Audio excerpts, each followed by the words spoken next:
Hello, welcome to Paleo Greenbird. I'm Greenbird, and today I'm going to do a quick video on slab napping. I'm on about day 6 of the flu, day 5, day 6, something like that. I do feel like maybe I'm on the upswing. Still have it really bad in my chest. It's left my stomach, thank God, but I thought, let's get outside and have some fun. So I had somebody ask me for any advice when it comes to slab napping. I'm not an expert at slab napping. It's not my preferred method of napping. It does give you some nice, quick, instant gratification. But it's just not as fun to me as smacking on a bunch of rocks and doing percussion. But so, first tip I would give you is take your pressure flakers. I have 2 of them, a thick nail and a small nail, and just sharpen them up. Get them nice and to the point where they got a nice tip on them. They don't need to be, you don't have to have a needle point on there because you want some grip. You don't want it to be slipping around, but you don't want it all rounded off and everything. Although if it is, you'll still be okay if you just adjust a little bit. But for the sake of first starting out, I would say give your pressure flaker a decent tip. So I'm going to take my pad here. The next thing I would say is it's important when slab napping that you follow the fundamental rules of pressure flaking, which is keeping your hand, the back of your hand that holds the pad against your knee. You want that support. I'm going to take my other hand that has my flaker in there, and I'm going to squeeze my legs as best I can. Now I don't want to press too much in the groove or I will snap this. This is a pretty thick slab. This is obsidian, so it's a little bit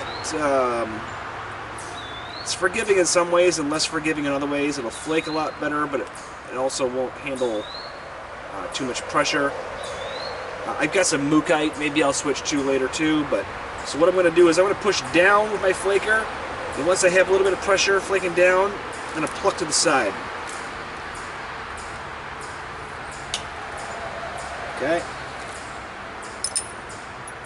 So you can see I drove a pretty good flake there. That's more than halfway, which is what you want.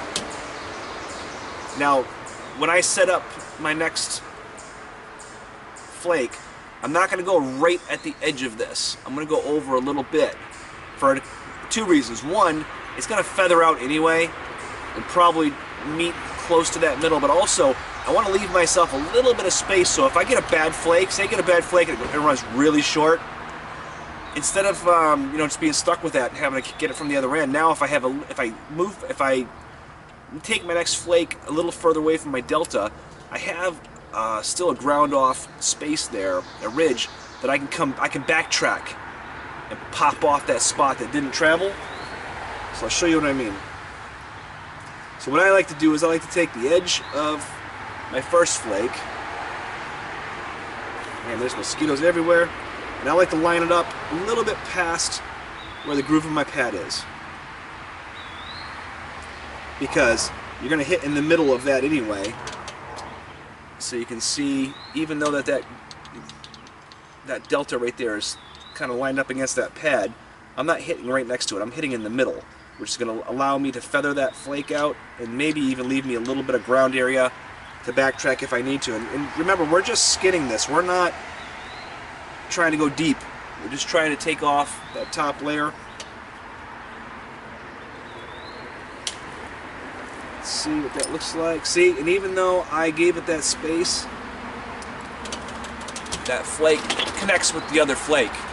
So even though I left that space, you can see those flakes, it did still feather in, but there's a little delta right there that I can take if I need to, if I didn't get that completely off. So now I'm just going to do the same thing when I walk it up. Maybe a little bit further if I want to.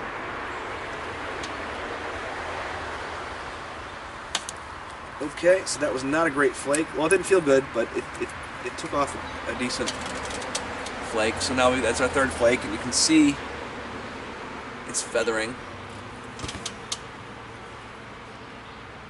pop that up. I'm going to pop it a little bit further just because I'm not getting any of that safety zone area that I was talking about.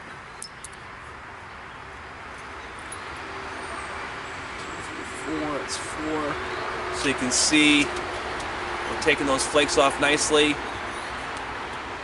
can see there's still some ridges on that edge. So if I needed to come back, if something didn't drive clean, and I need to come back maybe to this middle one right here, I could. See? If this flake didn't drive clean, I could come back right here to this ridge. I don't know if you can see that or not. Can't tell by the camera. And then I could drive that flake and that would feather out the rest of whatever I missed. But I've gotten lucky. And so far, this is all going beyond center line. I do have kind of an upward angle that I'm starting to achieve, so I do want to keep an eye on that. I can either continue to follow that upward pattern, or I can try and flatten it out a little bit if I want to. Just happens to be the way I'm holding the stone and the way I'm pushing with my leg. Back of the hand is against the knee. This hand ideally should be connected to your knee too, but I know I tend to kind of come outward a little bit. Even if you're just pushing with your thigh, just as long as you're not pushing with strictly your shoulder, that'll hurt your shoulder real quick. And it's just not as effective. Alright, I'm not going to show every flake just because you want to get a full pass here.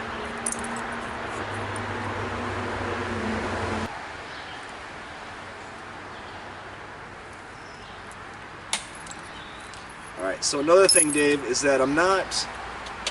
Okay, so you can see my pattern so far. It's not a bad pattern. I'm not digging super deep into this edge, okay? I'm just kind of getting on the tip, and I don't know how to relate it to indirect percussion because I'm just not good at it, as you are, but when I first started, the biggest mistake I was making with the slab knapping was I was trying to hit too deep into the slab. What's next? So, you know, you don't need to be halfway in there. If you just are on the edge, the very last like quarter of the slab, you push in, you pluck away, that's going to drive your flake, and you're going to get nice, clean flakes like that. And what you're seeing here, this foggy stuff, that's just the flake that didn't completely come off. I could pick that off if I want, but I don't care because I'll get it from the other end and it'll all pop off. But you can pick that off if you need to. Yeah, see, I just pick it off with my fingernails. A lot of it just fell off. Look at that. That last flake, that's almost all the way across. So again, I'm going to push down into the left. Well, because I'm right-handed. I'm going to line this, the delta of this last flake that I took. I'm going to push it all the way to the end of my pad, maybe even a little bit further across it, just so that I don't, you know, I don't want to just go right next to each other. For one thing, it makes it hard to make the second pass, and secondly, you can't come back and fix it if you happen to get a bad flake. And maybe we'll get a bad flake. I don't normally hope for a bad flake, but for the sake of this video, maybe we will. Man, these mosquitoes are terrible. Just rained. The mosquitoes in Maine are pretty bad anyway. So I'm going to take a couple flakes here. Again, I've got some bad habits. I'm moving away from my leg. I should be closer to my leg. There we go. And you can tell that flake traveled longer than the last one because I went back to my leg. Like I said, I'm not a professional, I'm not a master at this, but I can tell you what works and what doesn't work.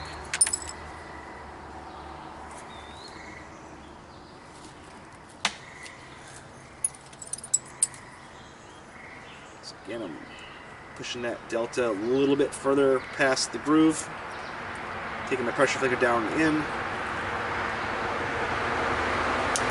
Oh, so there we go. So I got a short flake on that one. Luckily, it's still almost halfway across, so I know I can come back from the other end. I don't need to worry about it. But if I needed to, if I couldn't come across and fix it, I've got this delta right here that I left for myself. Check it out. You can see that. Right here. And that would be enough to drive a flake. You can see it's a platform. You can see that would be enough to drive a flake all the way across to fix that. And maybe for the sake of the exercise, I'll do that.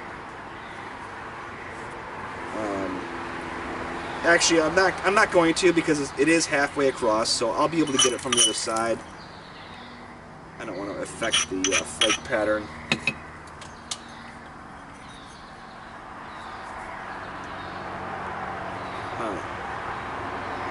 That grind, though, kind of pulled off a chip right there.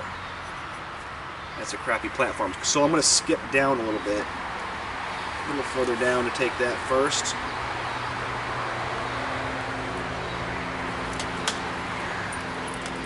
And there we go, cleaned it up. So sometimes if you miss a little bit, you know, if you get a flake that runs, it's a little bit short on one side, sometimes you can fix that just on the second pass, or not the second pass, rather, the next flake, just by angling that flake in a little bit of a different direction. I mean, it'll affect your flake pattern, but as you can see, we have a pretty good flake pattern here. So, I don't feel that well. I'm not going to finish this, but I just wanted to kind of do a video that would help give you a few tips, Dave, as to how to use it. I know that you're really, really good at that indirect percussion and the way that you nap, and I appreciate that you're trying to learn, you know, direct percussion and pressure flaking and different techniques. So that's really cool, and I know how frustrating it is because I'm trying to learn your technique. I'm trying to learn indirect percussion, and